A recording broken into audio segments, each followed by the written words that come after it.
Hello friends, स्वागत है आपका आपके अपने YouTube channel the finisher 360 degree में। दोस्तों, आज की इस वीडियो में मैं टॉप 50 क्वेश्चंस लेकर के आया हूं जो आपके उत्तर प्रदेश जीके जीएस से संबंधित है।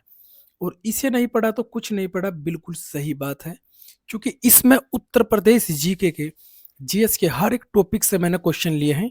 टॉप 50 क्वेश्चन हैं और क्वेश्चन ऐसे क्वेश्चन हैं जो हाल ही के एग्जाम में पूछे भी गए हैं और इम्पोर्टेंट है।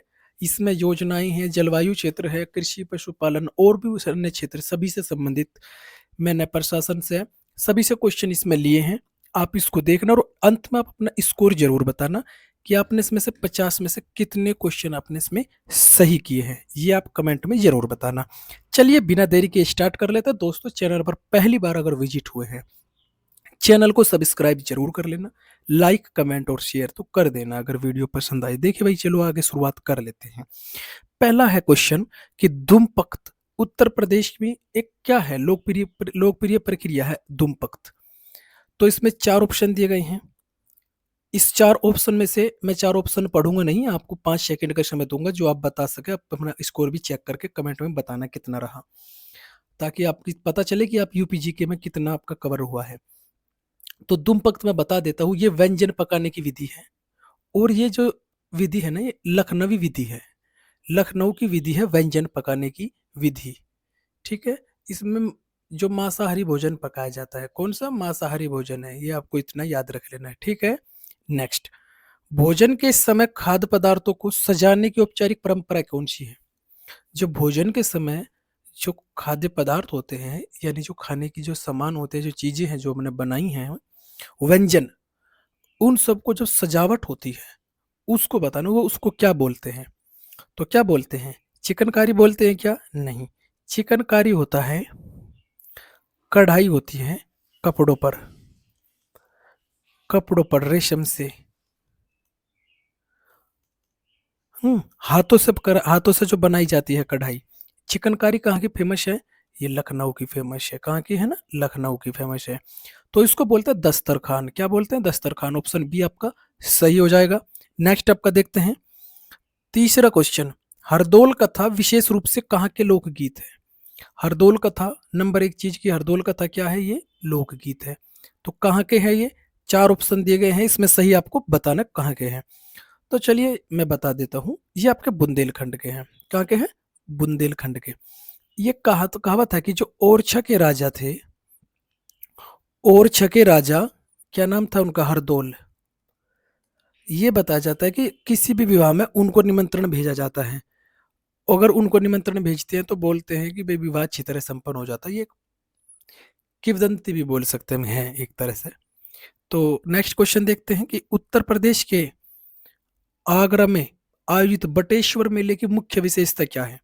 आगरा में जो बटेश्वर मेला लगता है वो मुख्य विशेषता क्या है, किस लिए लगता है ये बताना आपको। भोजन के लिए लगता है, सांड की लड़ाई के, पशुधन या सब्जी बाजार। तो क्या है इसका सही जवाब? तो इसका सही जवाब हो जाएगा आपका ऑप्शन सी, पशुधन मेला। आगरा में बटेश्वर मेला जो लगता है आगरा में, ये पशु मेला लगता है। एक एक भारत में लगता है सोनपुर बिहार में।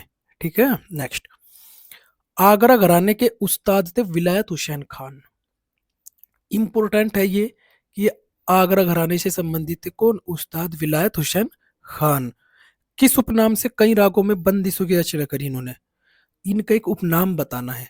क्वेश्चन को घुमाया गया है लेकिन आपको बताना कि विलायत खान का उपनाम बताओ। तो इनका ऑप्शन सी से हो जाएगा प्राण पिया। क्या नाम है? प्राण पिया। नेक्स्ट, छठ पूजा में किस भगवान की पूजा की जाती है? क्वेश्चन देखने में आसान लग रहे हैं लेकिन फंसाने वाले क्वेश्चन है, आपको बताना है इसमें चंद्रमा की पूजा की जाती है या सूर्य भगवान की, इंद्र की या अग्नि की, किसकी पूजा की जाती है? तो इसका सही जवाब हो जाएगा ऑप्शन बी की सूर्य भगवान की पूजा की जाती है छठ पूजा में। ठीक है। छठ पूजा विशेष रूप से कहाँ का फेमस है? बिहार का। नेक्स्ट, उत्तर प्रदेश का वह लोकगीत जो मानसून के महीने में गाया जाता है। मानसून किसको बोलते हैं? जब वर्षा का समय है उस समय कौन सा गीत गाया जाता है? तो कौन सा गीत गाया जाता है? ऑप्शन 20 का सही हो जाएगा कजरी। अब कैसे याद करोगे भाई? कजरा रे तेरे कारो कारो नैना। मानसून बरसात में कह रहे हैं, गीत गा रहे हैं बरसात में, मानसून में बरसात में गीत गा रहे हैं कि कजरा रे तेरे कारो कारो नैना। तो नेक्स्ट देखते हैं कि दिवाली के दौरान, ये केवल याद करने के लिए था, इसको भाई कोई दिल पे मत लेना। दिवाली के दौरान बुंदेलखंड के अहीर समुदाय द्वारा कौन सा नृत्य किया जाता है?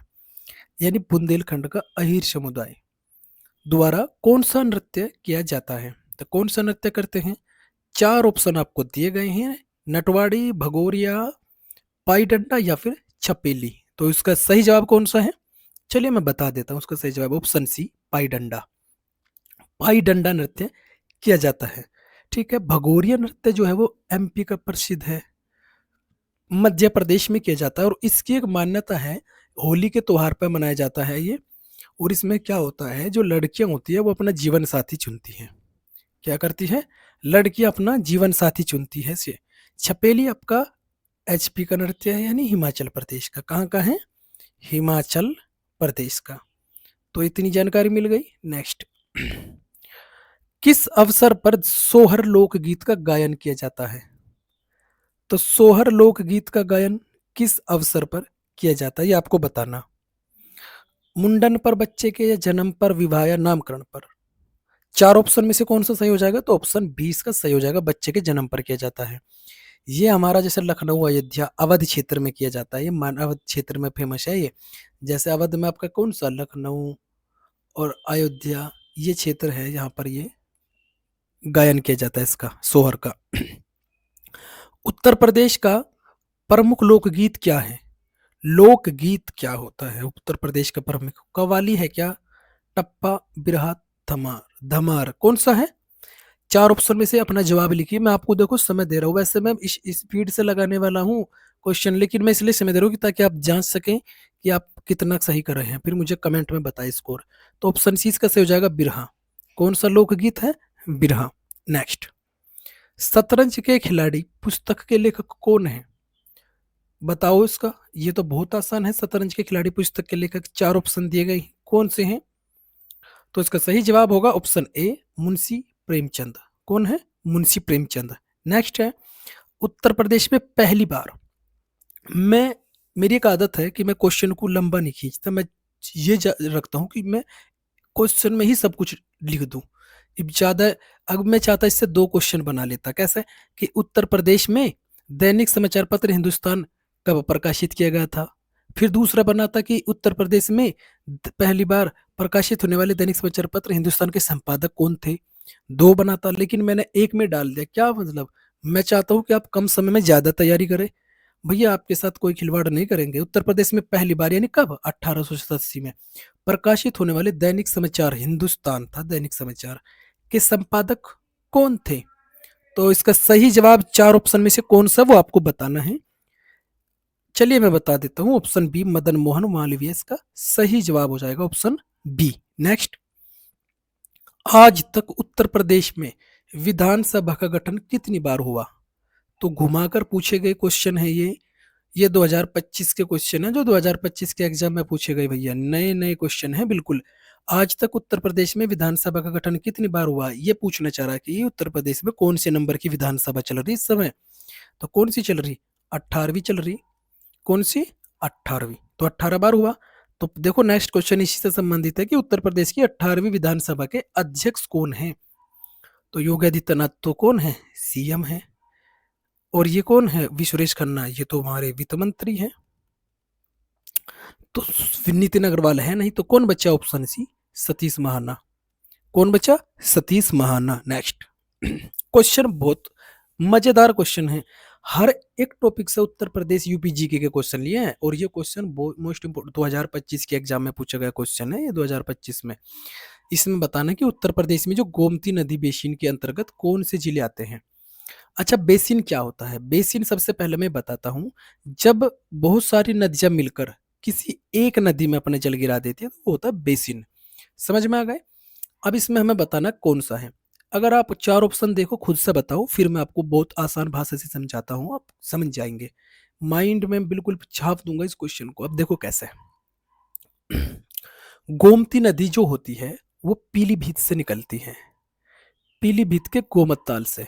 गोमती, गोमतताल, पीलीभीत। अच्छा, तो पीलीभीत से निकलती है। तो अब देखो, थोड़ा पश्चिमी उत्तर प्रदेश की तरफ से चलो, पीलीभीत से बाद में कौन सा जिला आता है? लखीमपुर खीरी आता है, आता है ना। लखीमपुर खीरी लखनऊ से 123-24 किलोमीटर दूर है। तो लखीमपुर खीरी से पहले फिर कौन सा 88 किलोमीटर पड़ता है? सीतापुर। कौन सा? सीतापुर। तो पीलीभीत आया पहले, फिर खीरी आया लखीमपुर खीरी, फिर सीतापुर आ गया, फिर सीतापुर से ही इस तरफ पूर्व की तरफ चलेंगे तो लखनऊ जिला आ जाएगा। लखनऊ से लगभग 100 किलोमीटर दूर हमारा कौन सा पड़ जाता है पूर्व की तरफ? ये सुल्तानपुर। देखो लखनऊ से इधर ये सब पश्चिम में है, और इस तरफ जो ये जिले हैं ये थोड़ा ये पूर्व साइड में है। लखनऊ से पहले जैसे सीतापुर है, सीतापुर आप लखनऊ को केंद्र मानो। लखनऊ से सीतापुर, सीतापुर से लखीमपुर खीरी, फिर पीलीभीत, फिर लखनऊ से पूर्व की तरफ चलो ये सुल्तानपुर, सुल्तानपुर से आगे क्या आता है? जौनपुर आता है, जो आपका कहाँ पड़ता है? जौनपुर इधर फतेहपुर की साइड में पड़ता है, इलाहाबाद की तरफ में। फिर वहां से गाजीपुर आता है, और गाजीपुर में जाकर ये गंगा नदी में मिल जाती है। कहाँ? गंगा नदी में मिल जाते हैं। तो समझ में आ गया? आप ऐसे याद रखो, देखो बस थोड़ा समझो, ये सब हो जाएगा। तो ऑप्शन बी इसका सही हो जाएगा, ऑप्शन बी। नेक्स्ट, इलाहाबाद उच्च न्यायालय के मुख्य न्यायाधीश बनने वाले अंतिम ब्रिटिश व्यक्ति कौन थे? चलो पहले ब्रिटिश व्यक्ति बताओ, फिर अंतिम बताओ, फिर ये बताओ कि स्वतंत्र भारत के पहले कौन थे, या फिर ये बताए कि वर्तमान में कौन है। ये चारों के सवाल इसी से कोई मैं दूंगा आपको मैं। चलिए पहले हम देख लेते हैं इलाहाबाद उच्च न्यायालय की स्थापना। वैसे देखो 1866 लिखा है, लेकिन 1866 से 1869 के बीच में हुई थी। देखो मैं इसकी कहानी बताता हूँ आपको। आप कहोगे तो आप तो गलत बता रहे। देखो 1866 में जो था ना बाबूजी, 1866 में ये आगरा था। कौन था? आगरा में। फिर इसको 1869 में आगरा से कहाँ पर लेके चले गए? प्रयागराज में लेकर के चले गए। कहाँ पर? प्रयागराज में लेकर के चले गए थे। समझ में आ गया इतना आपका? इतना तो आपको समझ में आ गया ना। इलाहाबाद उच्च न्यायालय के मुख्य न्यायाधीश बनने वाले अंतिम कौन थे?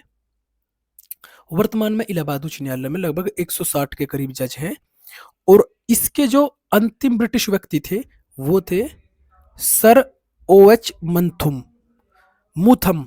मूथम को हम कह सकते हैं अंतिम, मूथम अंतिम। समझ गए? पहले कौन थे? सर वॉल्टर मॉर्गन, ये थे प्रथम। कंफ्यूज नहीं होना है, ये क्वेश्चन में मैंने सब कुछ लिख दिया। ये अंतिम, और अरुण वंशाली जो है ये वर्तमान के हैं। और जब स्वतंत्र हुआ उस समय थे मोदी जी, होमर्स जी मोदी। ये आपको याद रख लेना है। तो इस क्वेश्चन से इतनी जानकारी प्राप्त हो गई आपको बिल्कुल। नेक्स्ट, उत्तर प्रदेश में क्षेत्र पंचायतों का अध्यक्ष कौन होता है? अच्छा आप बताओ, त्रिस्तरीय पंचायत प्रणाली है, त्रिस्तरीय पंचायत प्रणाली है, त्रिस्तरीय पंचायत प्रणाली है, 73वां संविधान संशोधन है, 73वां संविधान संशोधन 1992-93। सही हो गया। इसमें टोटल कितने विषय हैं?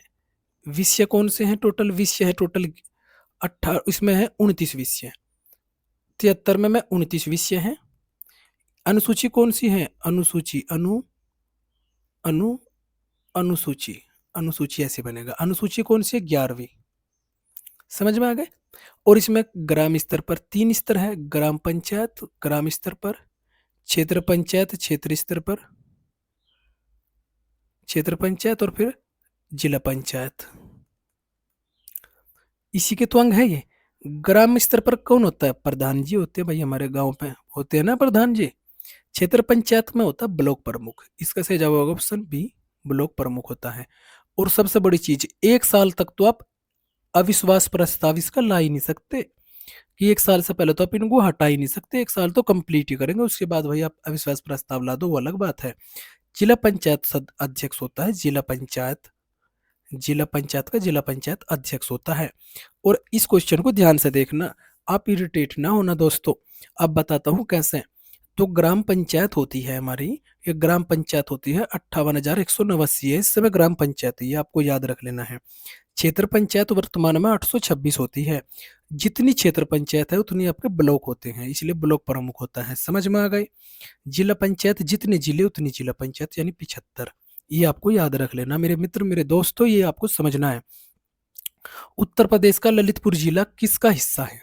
ये इंपॉर्टेंट है, यानी कौन सी डिवीजन में आता है ये।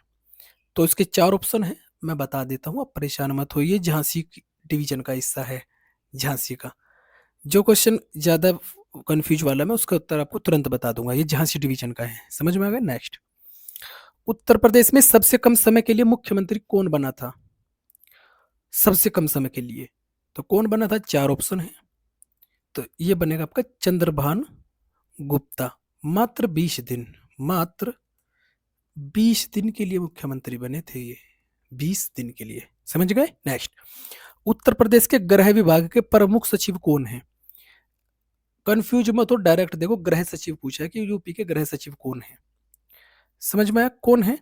तो इसका कौन है? ये आपके संजय प्रसाद है, और ये 2027 तक रहेंगे। संजय प्रसाद, ऑप्शन सी सही होगा। करंट के भी कुछ क्वेश्चन है इसमें, सब कुछ मिक्स है। नेक्स्ट, उत्तर प्रदेश में साइबर अपराध का मुख्यालय कहाँ स्थित है? तो साइबर अपराध का मुख्यालय कहाँ है? ज्यादातर मुख्यालय मैं आपको बता दूं राजधानी में ही होते हैं, ये आपको प्लस पॉइंट बता रहा मैं आपको। तो आंख बंद करके लखनऊ लगा दो, क्या होगा? लखनऊ। पुलिस हेडक्वार्टर कहाँ पर है जिसको सिग्नेचर बिल्डिंग बोलते हैं? वो भी लखनऊ में है। लखनऊ में है सिग्नेचर बिल्डिंग, सिग्नेचर बिल्डिंग जिसको पुलिस हेडक्वार्टर बोलते हैं। Police headquarter, police PHQ, police headquarter है। 112 मुख्यालय कहाँ पर है?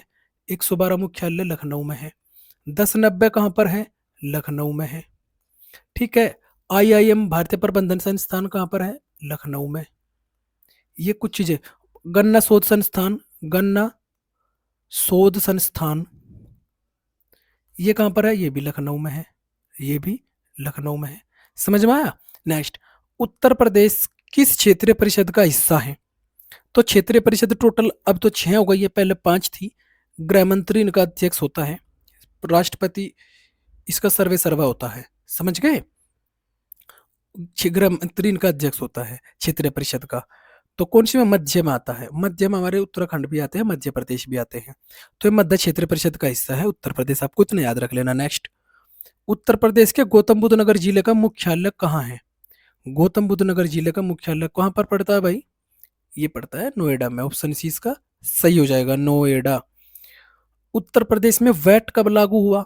वैट, वैट को हम बोलते हैं वैल्यू एडेड टैक्स, या इसको बोल सकते हैं मूल्य वर्धित कर, वैट। तो ये हुआ था आपका उत्तर प्रदेश में वैट कब लागू हुआ था? तो ये हुआ था आपका 1 जनवरी 2008, 1 जनवरी 2008। नेक्स्ट, अखिल भारतीय सेवाओं के जनक के रूप में किसे जाना जाता है? अखिल भारतीय सेवाओं के जनक कौन थे? तो option C Sardar Patel. Next, Uttar Pradesh की दूसरी राज्य भाषा कौन सी है? भाई हिंदी को 1968 में अपनाया गया, तो दूसरी कौन सी? उर्दू, जिसको 1989 में अपनाया गया। समझ में आ गया। नेक्स्ट, कितने मंडल है? क्योंकि इंपॉर्टेंट था इसलिए मैंने इन क्वेश्चन को रख लिया दोबारा। कितने मंडल है? टोटल 18 मंडल है। और जिले कितने हैं? 75, ये आपको भूलना नहीं है। काला नमक किसकी किस्म है? चावल की, ये आपको याद रख लेना, इंपॉर्टेंट है यही बात। यही एक जिला एक उत्पाद, वन डिस्ट्रिक्ट वन प्रोडक्ट योजना के तहत किस जिले ने चुना इसको? तो ये सिद्धार्थनगर का है। ये इंपॉर्टेंट क्वेश्चन है बाबूजी, इंपॉर्टेंट क्वेश्चन। ठीक है। नेक्स्ट, एक जिला एक उत्पाद योजना की शुरुआत कब हुई थी? तो एक जिला एक उत्पाद योजना की शुरुआत 2018 में हुई थी, उत्तर प्रदेश दिवस के अवसर पर। उत्तर प्रदेश दिवस 24 जनवरी को मनाया जाता था, 24 जनवरी 2018 में हुई थी। ठीक है। नेक्स्ट, गोकुल पुरस्कार योजना किससे संबंधित है? तो गोकुल का मतलब गाय, दूध, दुग्ध उत्पादन से संबंधित है। और इसमें प्रदेश स्तर पर कितना रुपया दिया जाता है? प्रदेश स्तर पर इसमें दिया जाता है 1 लाख रुपया। और जिला स्तर पर, जिला स्तर पर 51,000। समझ में आ गया। जिला स्तर पर 51,000 रुपये दिए जाते। एक होती है नंद बाबा योजना। नंद बाबा का योजना तो है शुद्ध जो देशी गाय होती है, देसी गाय, उनके दूध से उत्पादन से संबंधित है। ठीक। नेक्स्ट, कुष्ठ रोग पेंशन योजना के तहत कितनी धनराशि दी जाती है? तो इसमें जो धनराशि दी जाती है वो 3,000 रुपये दी जाती है। और 60 वर्ष से अधिक को 1,000 रुपये दी जाएंगे वृद्ध पेंशन योजना। ठीक है। नेक्स्ट, उत्तर प्रदेश में किसान मित्र योजना कब शुरू की गई थी? तो किसान मित्र योजना शुरू करी गई थी 18 अगस्त 2010 में। कहेंगे मित्र, थारा मित्र, थारा मित्र, गस्त दस्त, गस्त दोस्त, गस्त गस्त से हम दोस्त तय था ना, दोस्त, 10 10 दोस्त, 10 दोस्त। समझ में आ गया, ये सब कंपेयर कर सकते हो। थारा दोस्त किसान मित्र, समझ गए। नेक्स्ट, निवेश मित्र योजना किस राज्य सरकार द्वारा शुरू करी गई? तो अब यूपीजी के पढ़ रहे तो भैया ये तो आप बता ही सकती है, उत्तर प्रदेश सरकार द्वारा शुरू की गई है। निवेश मित्र योजना ये होती है, जो युवा होते हैं अगर वो कोई बिजनेस शुरू करना चाहते हैं तो सरकार उनको लोन दे देती है भाई निवेश करने के लिए, कि भाई ठीक है आप खोलो अपना जो खोलना कर। नेक्स्ट, थारू जनजाति नृत्य उत्तर प्रदेश के किस क्षेत्र की सांस्कृतिक पहचान है? नॉर्मल सी बात है, पूछा गया कि थारू नृत्य कहाँ किया जाता है, तो ये किया जाता है आपके तराई क्षेत्र में। तराई क्षेत्र जो होता है वो दलदली वाला एरिया जो होता है वो तराई क्षेत्र होता है, और यहीं पर ये थारू जनजाति का नृत्य है, ये यहीं किया जाता है। जैसे गोरखपुर महाराजगंज श्रावस्ती वाला एरिया है, गोरखपुर गोरखपुर श्रावस्ती महाराजगंज वाला एरिया, वहां पर किया जाता है। थारू जनजाति दिवाली को शौक के रूप में मनाती है, दिवाली को शौक के रूप में मनाती है, ठीक है। नेक्स्ट, किस जिले में बुक्सा जनजाति पाई जाती है? तो बुक्सा जनजाति पाई जाती है, ये नाटे छोटी छोटी आंखों वाले होते हैं, बिजनौर के और आगरा वाले एरिया में पाई जाती है बुक्सा जनजाति, ठीक है। नेक्स्ट, कौन सा शहर एल्युमिनियम उत्पादन का प्रमुख केंद्र है? तो एल्युमिनियम कहाँ होती है? सबसे ज्यादा होती है रेणुकूट में। रेणुकूट कहाँ पड़ता है? आपके सोनभद्र में पड़ता है। कहाँ? सोनभद्र। नेक्स्ट, विद्युत सुधार अधिनियम किस वर्ष पारित किया गया था? मैंने कहा कि यार मेरी विद्युत बिजली खराब हो गई, इसे सुधार दोगे? बोला no no no no no, नहीं सुधारूंगा भाई, करंट लग जाता है, तो no no no, 1999। Next, Obra thermal power station कहाँ स्थित है? तो ओबेरा थर्मल पावर स्टेशन भी आपका वहीं पड़ेगा, कहाँ? सोनभद्र में पड़ेगा। कहाँ पड़ेगा आपका? सोनभद्र में। नेक्स्ट, नरोरा परमाणु विद्युत संयंत्र कहाँ पर है? तो नरोरा कहाँ पड़ता है? बुलंदशहर में पड़ता है। ऑप्शन सी इसका सही हो जाएगा। नेक्स्ट, बांदा जिला किसके लिए प्रसिद्ध है यूपी का? तो बांदा जिले में क्या होते हैं? साजर पत्थर। क्या होते हैं? साजर पत्थर। धान का कटोरा किस जिले को कहते हैं? धान, तो चंदौली को धान का कटोरा कहते हैं। नेक्स्ट, कुल कितने कृषि जलवायु क्षेत्र है? टोटल कितने हैं? 9। कृषि अर्थव्यवस्था में किस नगदी फसल का महत्वपूर्ण योगदान है? चारों की चारों नगदी फसल है, लेकिन योगदान गन्ने का होता है। किसका? गन्ने का। नेक्स्ट, 28 जिलों से होकर कौन सी नदी बहती है? गंगा नदी बहती है 28 जिलों से, समझे। बुंदेलखंड की अर्थव्यवस्था में सबसे बड़ा योगदान किस नदी का है? बेतवा नदी का। नेक्स्ट, किस प्रकार की जलवायु है यूपी की? तो उष्णकटिबंधीय मानसूनी जलवायु है। राष्ट्रीय शर्करा संस्थान कहाँ पर है? कानपुर में है। और गन्ना शोध संस्थान लखनऊ में। समझ गए। महोबा जिला उत्तर प्रदेश के किस क्षेत्र में स्थित है? तो महोबा कहाँ पर पड़ता है? आपके बुंदेलखंड में पड़ता है। कहाँ? बुंदेलखंड। नेक्स्ट, पूर्व का ग्रास किसको कहते हैं? तो पूर्व का ग्रास कहते हैं आपके कन्नौज को। तो दोस्तों ये थे टॉप 50 क्वेश्चन। वीडियो कैसी लगी बताना। मिलते हैं अगली वीडियो में, तब तक के लिए जय हिंद जय भारत।